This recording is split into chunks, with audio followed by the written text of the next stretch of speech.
Now teamed up with two co-founders to launch, again, Verdigris, a new company, basically helps you kind of cool with little kind of sensor clamps in your electrical boxes with kind of an iPhone-like device measuring your electricity usage to help you run your systems more efficiently. You know, to see returns, you got to be spending, you know, somewhere between, you know, above 10 grand per month on that kind of stuff. But currently they're serving 300 customers, paying on average, call it 800, 900, a grand per month, doing about 260 grand in monthly recurring revenue.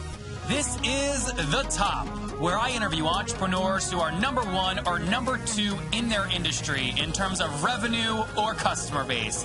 You'll learn how much revenue they're making, what their marketing funnel looks like, and how many customers they have. I'm now at $20,000 per top. 5 and 6 million. He is hell-bent on global domination. We just broke our 100,000 unit sold mark. And I'm your host, Nathan Latka.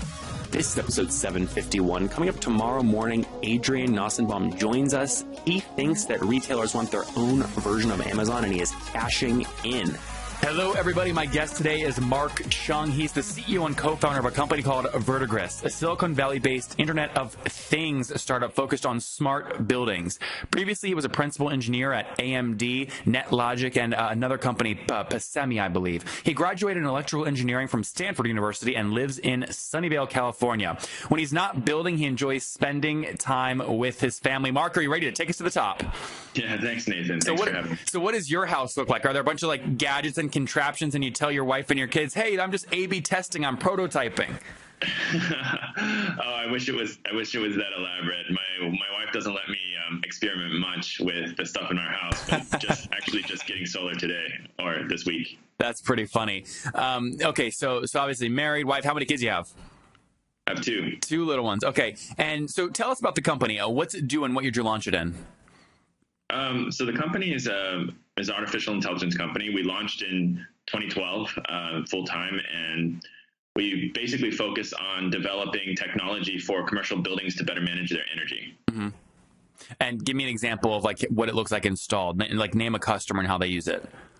Yeah, one of our largest customers is Jabil. It's a very large manufacturing firm, global conglomerate.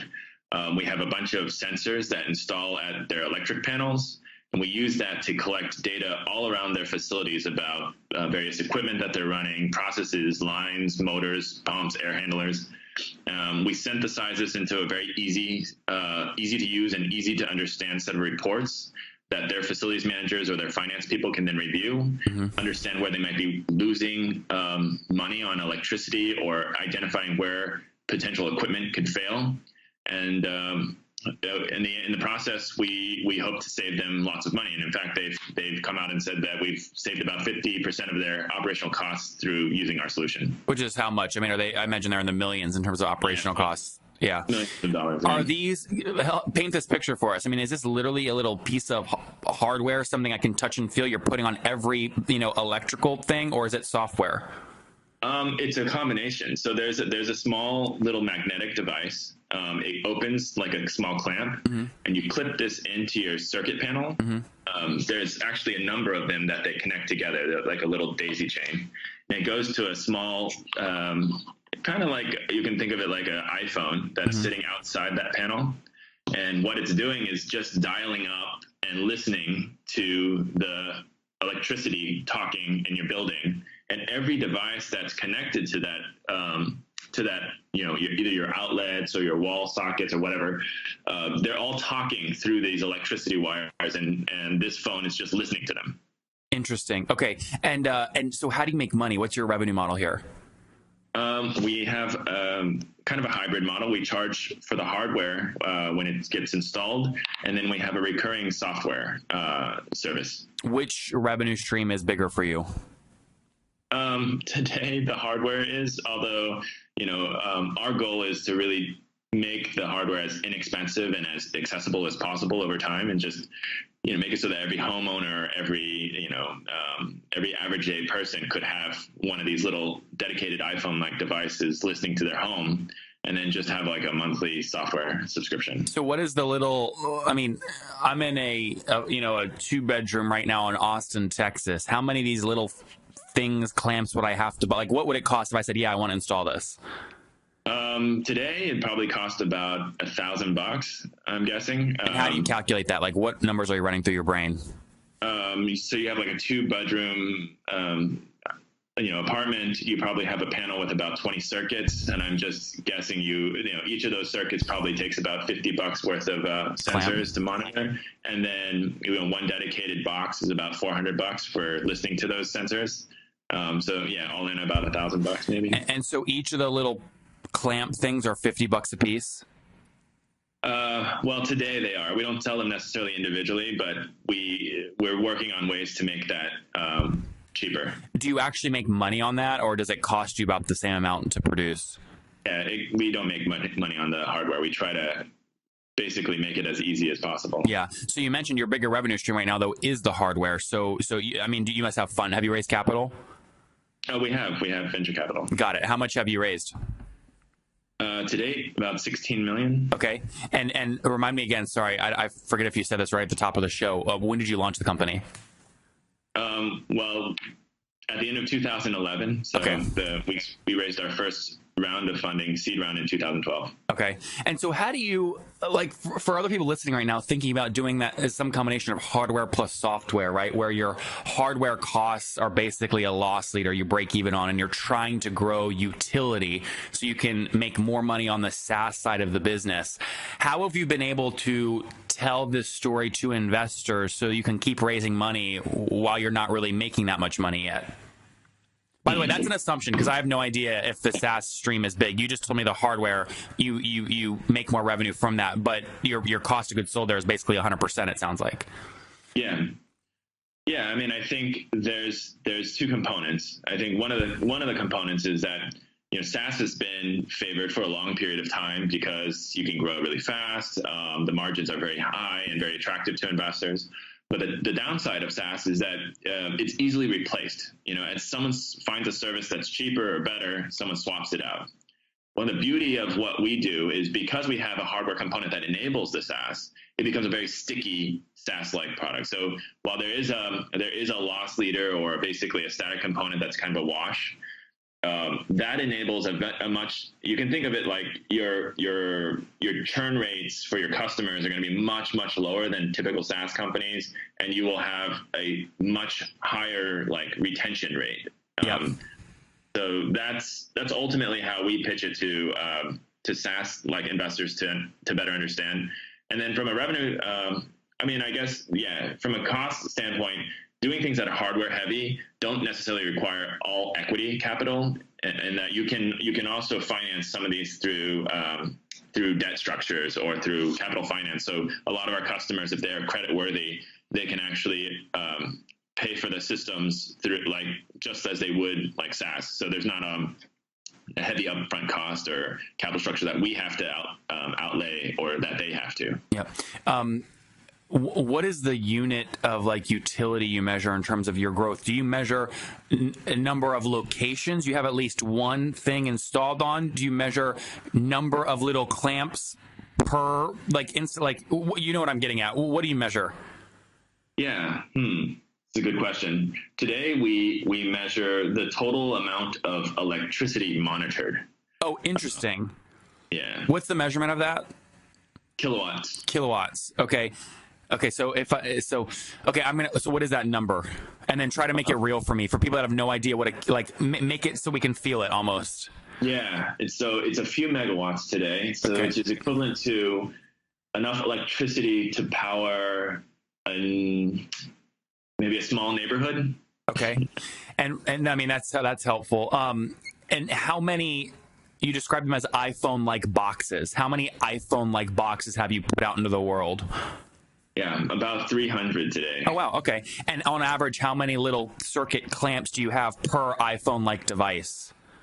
It ranges from about, 6 on the low end to about 40 on the high end. Oh, wow. So, yeah. Okay. And are those, is the terminology, those are we can call those circuit clamps, circuit measurement clamps?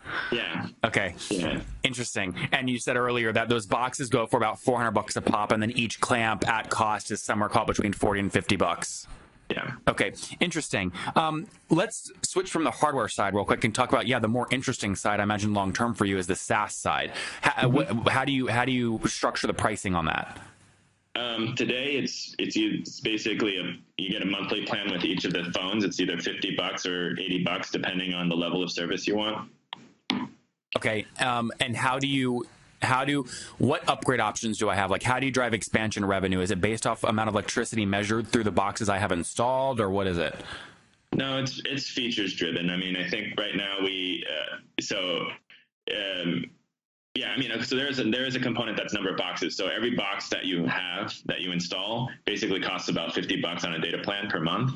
Oh, okay. Yeah, and if you install more boxes, you pay. Do you make that money, or do you they have to pay that to their data provider, their telco, or whatever they use? We make that money. Okay, so you have a whole data infrastructure then, huh? Yeah, so we use Verizon basically as our backend for all of our data communication, and we are Verizon's one of our venture partners and a strategigic partner for us. But have you structured that deal where you can actually pull some margin out, so you're actually making money on that, or is it basically at cost? No, we're making money on that. Yeah. Okay, got it. Cool. So I'm trying to figure out the best way to get to for me, if I want to install this thing in my 2-bedroom here, what would I be paying per month? I have a good sense of the hardware. Yeah. Well, the cheapest plan that we have is $50 a month. 50? Yeah. Yep. So it would be pretty cost prohibitive for a 2-bedroom.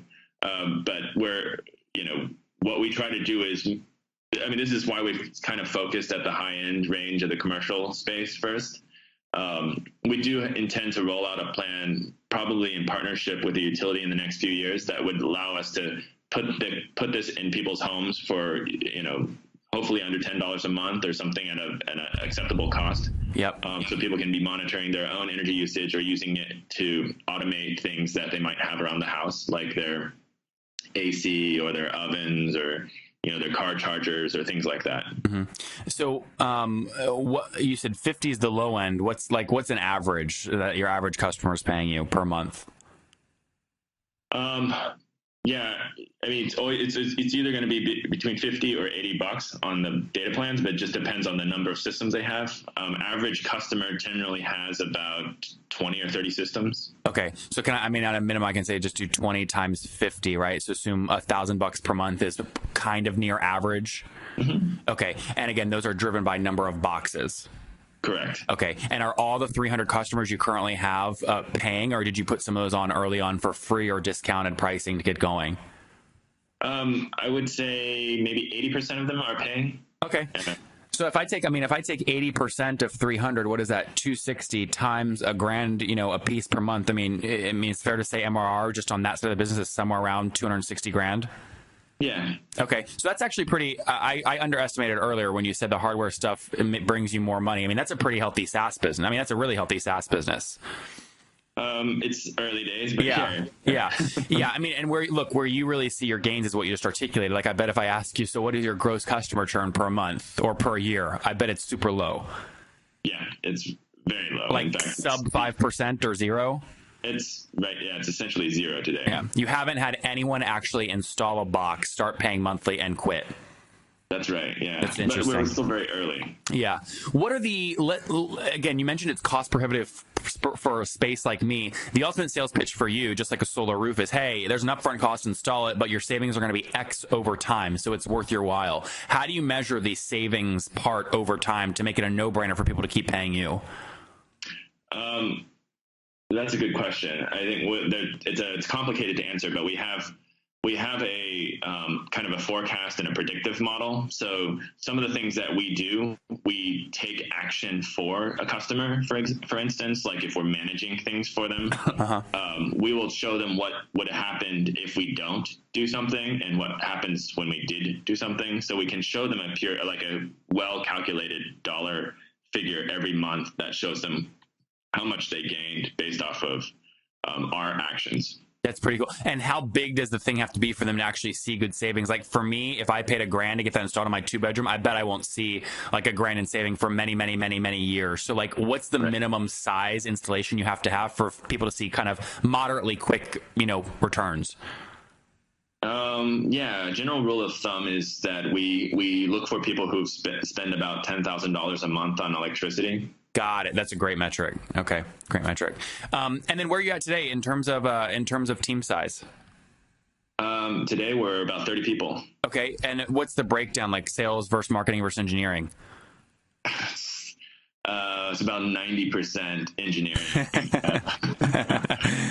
Makes good. We're still working on our sales and marketing. Yeah, makes good sense. Are you the sole founder? No, there's 3 of us. Got it. And did you guys, like, how'd you meet? And is there one of those guys or gals a business person? We're all engineers. It's not a bad thing. You're smiling as you say that, but that can be a good thing. Yeah, I would say one of us is more business-minded than the other 2. One of my co-founders, John, and I worked together at our previous company that we sold to Broadcom. Mm-hmm. And then my third co-founder, Thomas, he started his own company and joined us like shortly after we started this company. Got it. What is the, okay, good. So 3 folks, you're at about 90% engineering. What is your cost? Like, I mean, to acquire one of these customers, what are you paying to acquire one? Oh, that's a good question. Well, that's just kind of an early metric for us because we don't do a lot of like paid marketing or sales. We do have dedicated salespeople, but it's hard to hard to attribute how the costs are divided out today. Yeah. So a lot of the numbers are really kind of it's just too early. It's too early. Yeah. Yeah. I imagine you have some paid spend. What are you spending per month on direct, ad stuff, conference sponsorships, things like that? 0 today, essentially. 0. Okay. So like you're not even running like $1,000 tests here or there. We've run $1,000 tests here and there. Maybe we've spent about $10,000 in total over the last 3 months. Okay, so how are folks finding you? Most people actually find us through Verizon. Oh, interesting. Okay, tell me about that. How's that work? So Verizon, because we are a Verizon preferred partner, they have a sales team of about 900 people that are out in the field talking to their Fortune 500, Fortune 2000 customers, selling ranges of IoT solutions from video surveillance to telematics to energy management.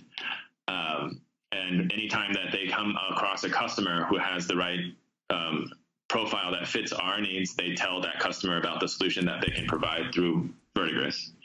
And so we kind of have this big fire hose kind of blowing into our company of all these people from Verizon that we're just working on trying to resolve. Did you make that a requirement when you had them invest that they had to was that built into the docs? They had to utilize their sales team to push through your product? No, it was weird. They kind of found us. They knew that we were using their solution, and one of their, a couple of guys from a regional sales office reached out to learn a little bit more about us. Then they were like, "Oh my God, this is something that our customers have been asking for." And then we did a couple pitches for their team, and then more and more people started selling it. And that's actually how the venture team found out about us. Was because people in the sales office have you guys looked at this company? It's the best way to go. Yeah. Very cool. What is your what goal would you and the team be really happy to hit here in 2017 in terms of total revenue? Oh man, I think jumping up and down. Yeah, I think jumping up and down over 5 million this year would be good. Yeah. And what'd you do last year's? Would you be doubling or tripling or more? We would probably be about 4x last year. Yeah. Oh, wow. Okay, so you did about 1.2 last year, something like that? Yeah. Got it. Many of you listening right now don't have time to listen to every B2B SaaS CEO that I've interviewed. If you want to get access to the database I've created with year-over-year growth rates, customer accounts, margins, and many, many other data metrics and data points, you can go to getlatka.com. Here's the thing, though. That database, I keep it to myself. It's so freaking valuable. And to preserve the quality of the data and make sure that the people that have access to it have a true advantage, I'm only letting 10 companies on each month. So we're full this month, but you can go to getlatka.com to get on the waiting list for next month. And look, there's big people on the waiting list. I mean, the biggest VCs you've ever heard of. You've probably heard of them. They're big, private equity, billions and billions under management. So it's an impressive waiting list. Go get on now at getlatka.com. Guys, big news. Last month was a huge month for the company I recently acquired, which was www.thetopinbox.com. I liked the company so much when I met the person who created it. It lets you send emails later on Gmail, set up reminders like snooze almost to keep your inbox clean, do things like send auto follow-ups, and do open tracking so you know when your emails get opened. It's great if you're in sales or CEO or trying to be more productive. So listen, I bought the whole company on the spot, and I want to tell you how I did it. I've showed the deal, by the way, to big, smart people, private equity firms, VCs, and they're dumbfounded. They go, Nathan, how did you do this? We've never seen a deal like this. How did you do this? So I did an unbelievable deal, and I want to show you the income report. So for me to send you the income report, go to www.thetopinbox.com, click the red button that says install this on Gmail. And when you do that, my email will appear. It'll appear in a little Gmail pop-up window.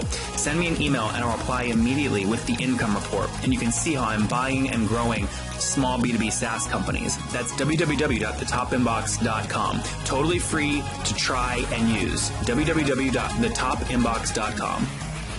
Got it. Super cool, man. Good stuff. Let's wrap up here with the famous 5 mark. Number 1, what's your favorite business book? Favorite business book? How the Mighty Fall. How the Mighty Fall. Number 2, is there a CEO you're following or studying right now? CEO, Mark Zuckerberg. Number 3, no, spoken like a true guy from Silicon Valley, right? All right. Number 3, is there a favorite, besides your own, is there a favorite online tool you have? Favorite online tool? I guess it would be Pivotal. Okay. Number 4, how many hours of sleep do you get every night? About 8. Okay, 8, pretty good. Yeah, and you said you're married with 2 kiddos, right? Yeah. Young? Yeah, 2, 1, 4, 1, 7. Oh man! All right, and how old are you? I'll be 40 this year. Very cool. Okay, last question, Mark. Take us back 20 years. What do you wish your 20-year-old self knew? I wish he had known to be more growth-minded then. Don't start sooner. When you say be more growth-minded, do you mean like you were engineering and you had convinced yourself just build a great product and it would work, but you needed to focus more on growth? Like, what do you mean by that?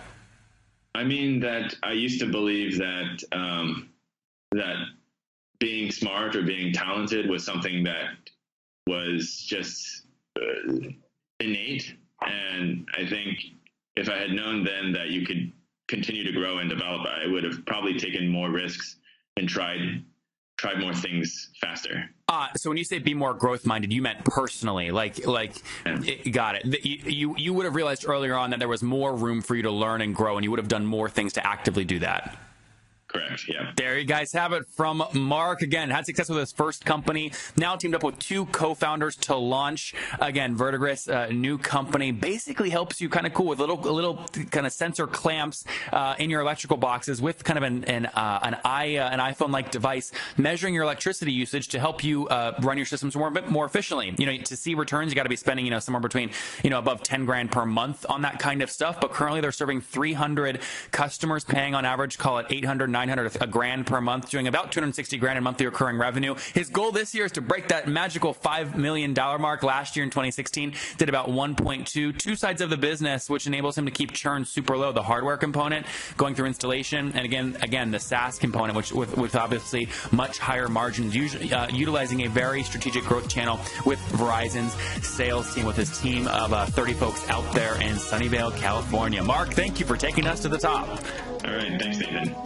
If you enjoyed Mark today, go back and listen to Makita yesterday. Makita is the CEO of Pandadoc and tells us how he 3x'd his customer revenue by being more than just a document signing company.